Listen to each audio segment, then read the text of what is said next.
बोलिए रास बिहारी भगवान की जय हो।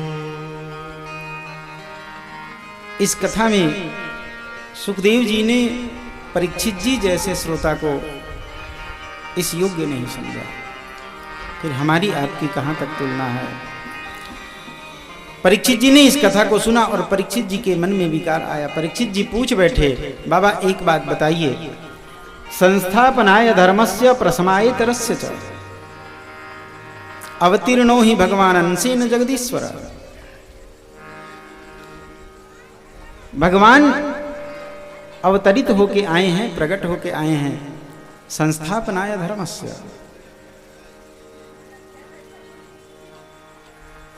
जय जय श्री राम।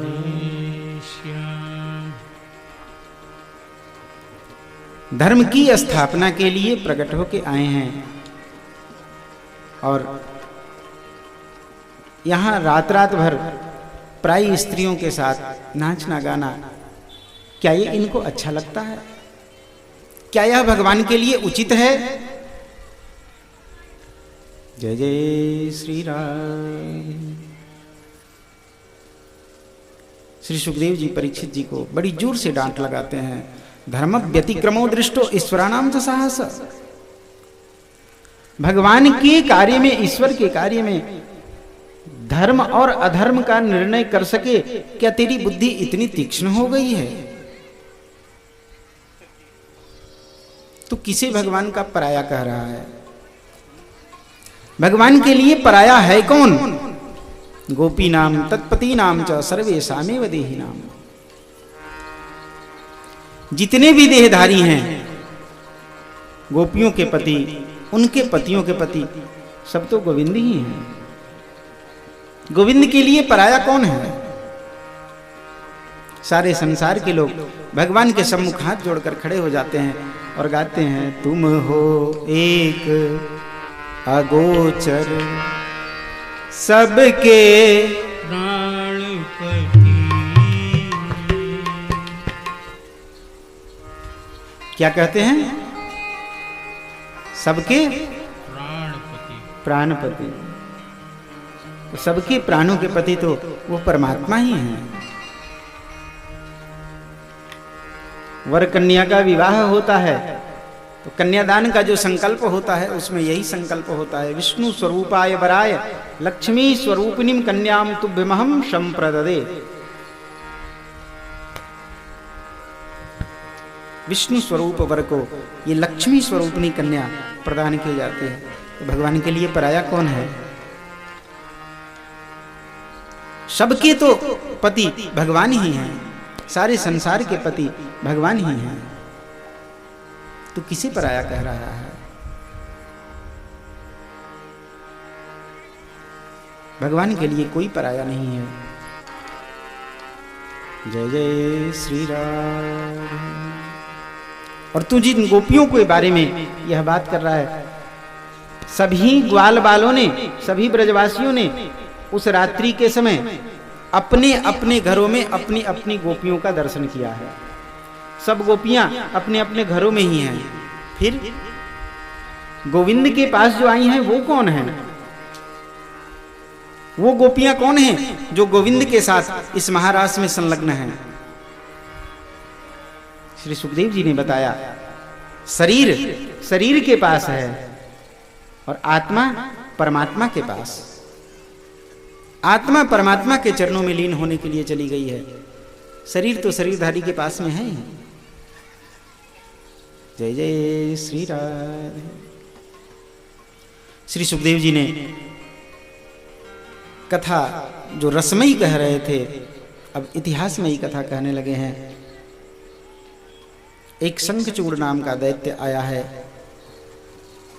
इसका भगवान ने वध किया है। एक विशाल अजगर एक दिन नंद बाबा ग्वाल बालों के साथ वन में गए थे। एक विशाल अजगर नंद बाबा को निगलने लग गया। नंद बाबा चिल्लाए, अरे ग्वाल बालों मुझे बचाओ, अरे श्रीदामा, अरे मनसुका मुझे बचाओ। ग्वाल बाल आए, जलती हुई लकड़ी से उस अजगर को मारा, लेकिन फिर भी उस अजगर ने बाबा को नहीं छोड़ा। सब थक हार गए। अंत में नंद बाबा ने पुकारा, अरे कन्हैया बचा।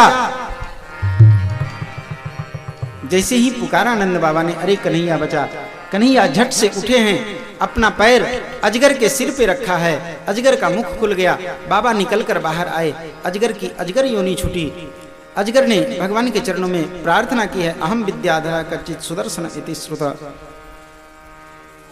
मेरा नाम सुदर्शन था, अंगिरा ऋषि के श्राप से मुझे ये अजगर बनना पड़ा।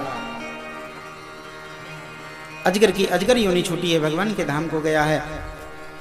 नंद बाबा ने कही, कन्हैया मैं इतनी देर से चिल्ला रहा था, ये सबके सब ग्वाल बाल मुझे बचाने के लिए दौड़ गए, इतना हो हल्ला हुआ, लेकिन तू कौन सी नींद में सोया हुआ था कि यहां पास में ही सोया हुआ था और तू जगा नहीं। कन्हैया ने कही, बाबा आपने मुझे पुकारा कब था? नंद बाबा ने कही, तुझे सबसे अंत में मैंने पुकारा। कन्हैया ने कही, जब आपने पुकारा तब मैं उठ के आया ही आपको बचाने के लिए। मैं तो यही देख रहा था कि आप मुझे कब पुकारते हैं। भगवान हमसे यही आस रखते हैं। हम जब तक संसार की ओर आशा लगाकर रखते हैं, तब तक परमात्मा हमारी सुरक्षा के लिए नहीं आते। जब संसार से नींह टूट जाता है, जब हम मान लेते हैं कि अब संसार के लोग हमारी रक्षा नहीं करेंगे, संसार के लोग हमारी सहायता नहीं करेंगे, तब वो परमात्मा आते हैं और हमें उस भव सागर से उठाकर अपने चरणों में लगा लेते हैं।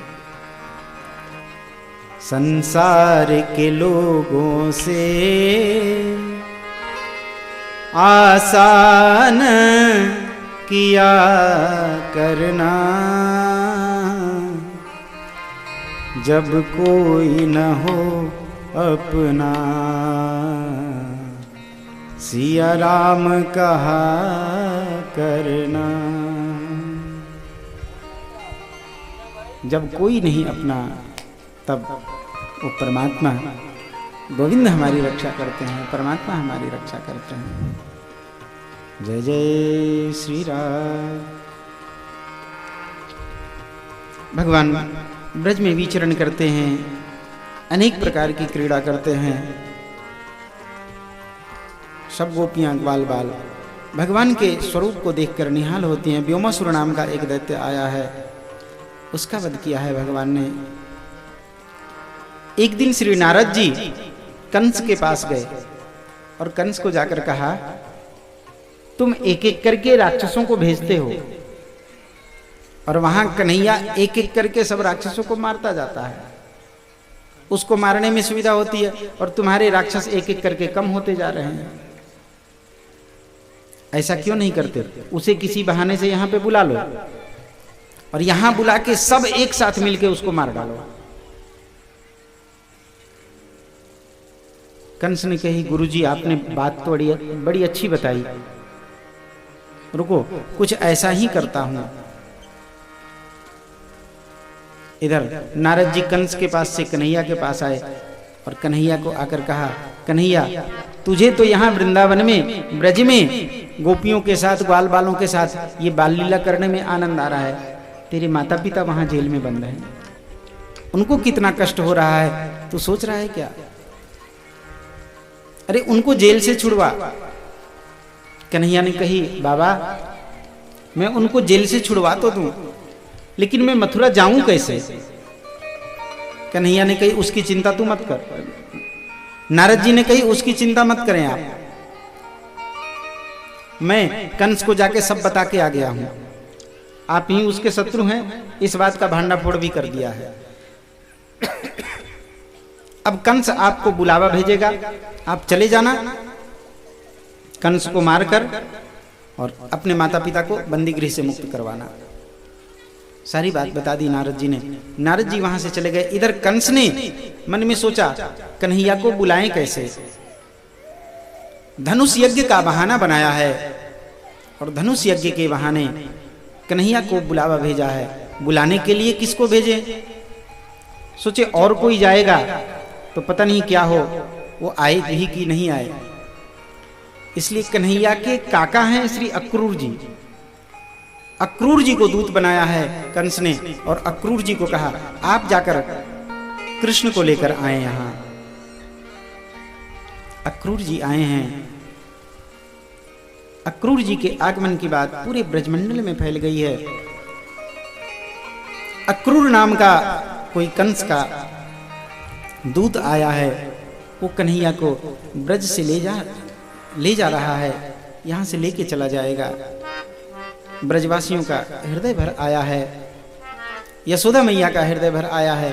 यशोदा मैया बार बार कहती हैं नहीं, मैं कन्हैया को जाने नहीं दूंगी। ब्रजवासियों ने भी अपने मन में ठान लिया है कन्हैया को जाने नहीं दूंगा। कन्हैया मैया को समझाते हैं, मैया इतने बड़े महाराज हैं कंस, तुम सबके महाराज हैं, यहाँ के राजा हैं, और उन्होंने बुलावा भेजा है। ये तो तुम्हारे लिए सौभाग्य की बात है। जब राजा के यहां से बुलावा आया है तो जरूर जाना चाहिए। मां, कुछ नहीं बिगड़ेगा, एक बार मुझे उनके यहां जाने दो। मैया को समझाया बुझाया